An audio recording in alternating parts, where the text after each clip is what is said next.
The MC finished reading the vows on stage, but the groom never stepped forward. The guests murmured among themselves. I realized this was yet another setup to humiliate me. Sure enough, in the audience, Rowan Remington idly toyed with the ring in his hand before turning to my half-sister, Lisa Hamilton, with a smile. Didn't you say weddings are tedious and dull? 2 people recite vows, exchange rings, and it's over. Today, I'll show you a singles wedding. Interesting, isn't it? My elder half-brother, Miles, immediately caught on and raised the microphone. The wedding is on hold, he announced loudly. Then, my childhood friend, Nathan Keller, shouted, Tessa, look over here. A water balloon came crashing down from above. Even though I reacted quickly and tried to dodge it, it still caught me off guard. Water dripped from my soaked hair, strands clinging to my face. Droplets slid from my dress, darkening the fabric. I clenched the sides of my skirt tightly. Only then did Lisa finally let out a laugh. Rowan strolled over, feigning concern, though his voice betrayed his true feelings. What's wrong, Tessa? Not happy? Rowan turned and playfully punched Nathan in the arm. You really went all out, huh? Did it ever cross your mind that Tessa is the bride today? For a brief moment, I thought he had finally realized the joke had gone too far. But then, he handed me the ring, still in its box, the very one meant for my finger. Didn't you want to get married? To be a bride?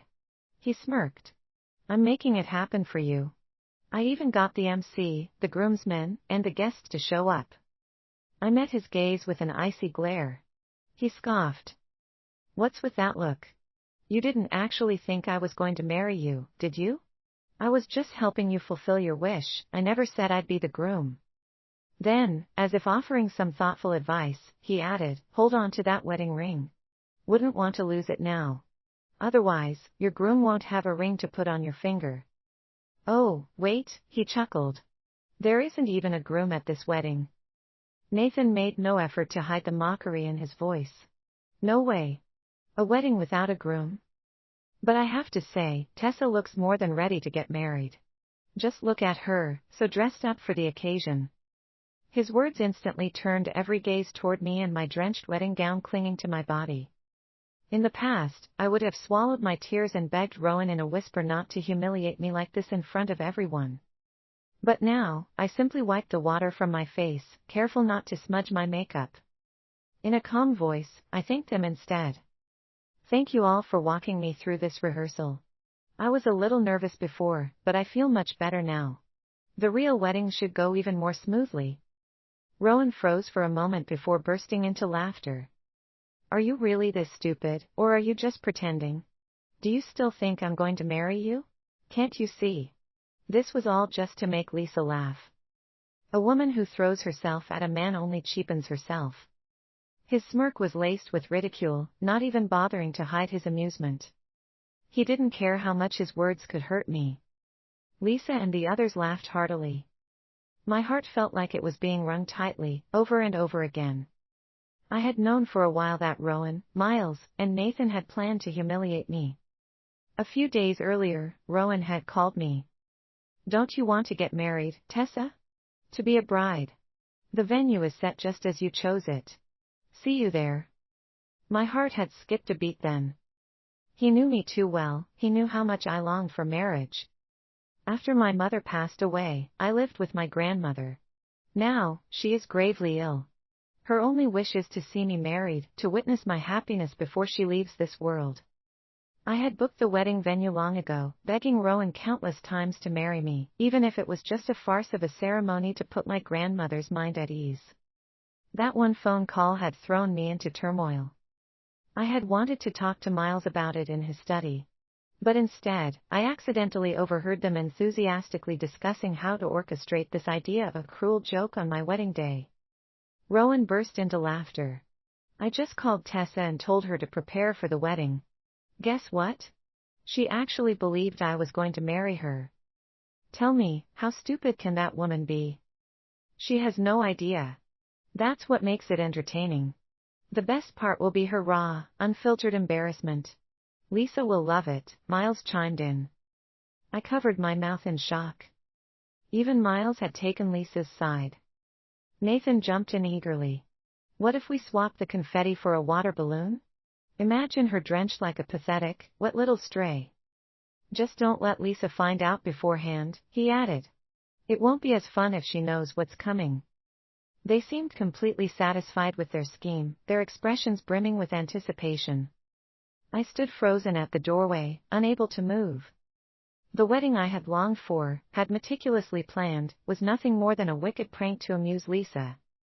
The three people who had once run across the entire city just to buy me my favorite sweets no longer existed. When had they changed? In my memories, Miles, Rowan, and Nathan had always loved me the most. But ever since Lisa entered our lives, everything had shifted. Her depression was so severe that merely seeing me would send her spiraling.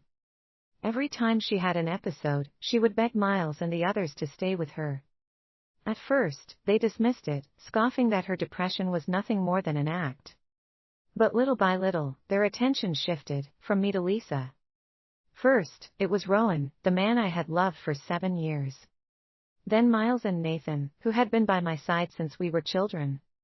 Now, just for the sake of Lisa's smile, they had turned my wedding into a spectacle. Making her happy had become their highest priority, even if it meant humiliating me. They handled her with delicate care, yet they had no hesitation in their mistreatment of me. A dull, numbing ache settled in my heart. Today, I was indeed getting married. Just not to Rowan. I smoothed my damp hair, trying to make myself look presentable. Then, raising the microphone, I addressed the guests. That was just a minor mishap. Please bear with us for a moment. With that, I gathered up my heavy, water-soaked wedding gown and turned to them. I'll go change into a different dress now. Otherwise, I won't have time once my husband arrives. Fortunately, I had anticipated something going wrong and had chosen not to wear my actual wedding gown. Rowan stared at me as if I were a lunatic. Have you lost your mind because I said I'm not marrying you? I already told you, this entire wedding was a lie. There is no groom. Miles sneered in agreement. Tessa, even if you're embarrassed, there's no need to lie. Besides, do you think I wouldn't know if anyone actually wanted to marry you? His words sent a wave of laughter rippling through the crowd. Everyone had seen how I had spent years chasing after Rowan. It was a fact no one could deny. Nathan pretended to think for a moment before smirking.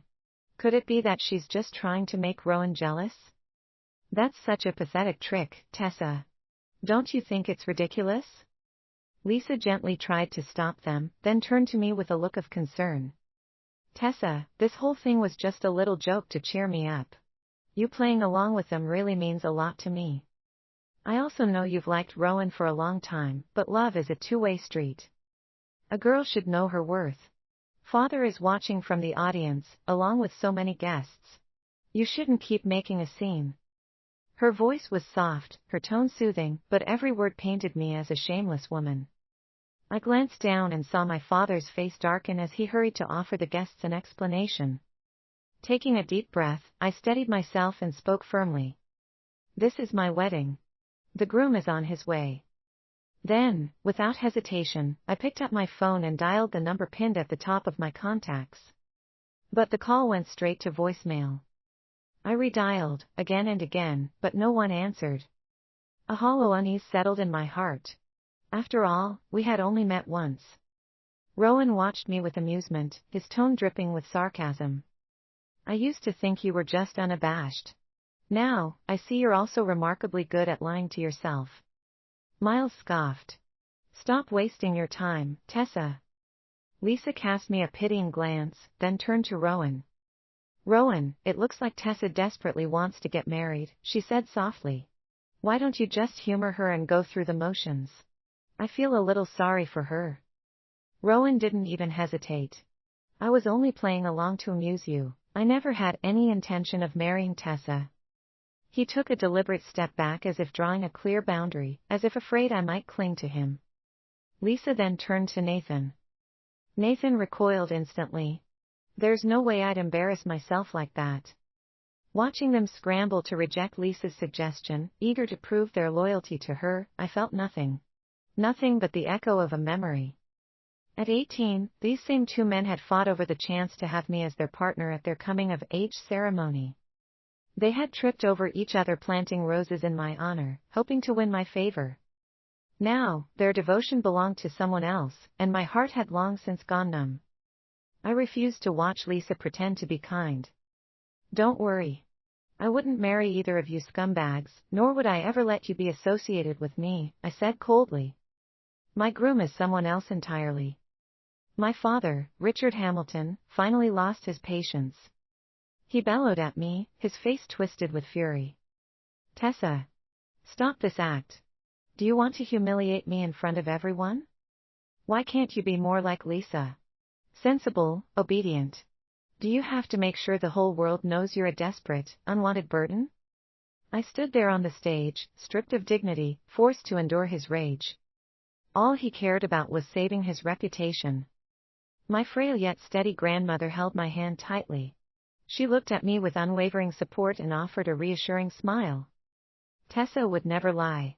Please, just wait a little longer. At that moment, my phone vibrated in my clenched palm.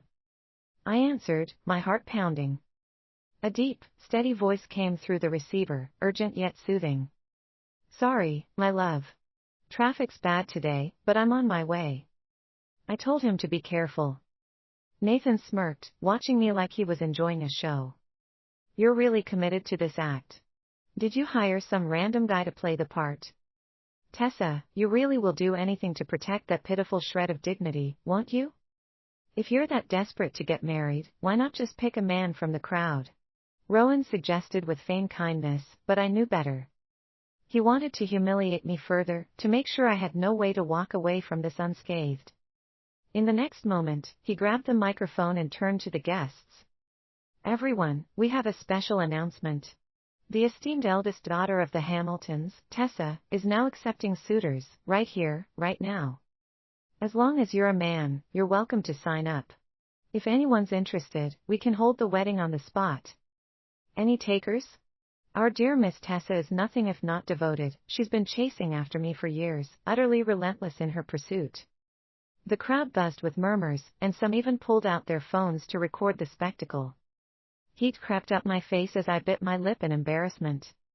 Yes, I had chased after Rowan for years, but he had always accepted my affections, stringing me along with vague responses. Again and again, he trampled on my sincerity.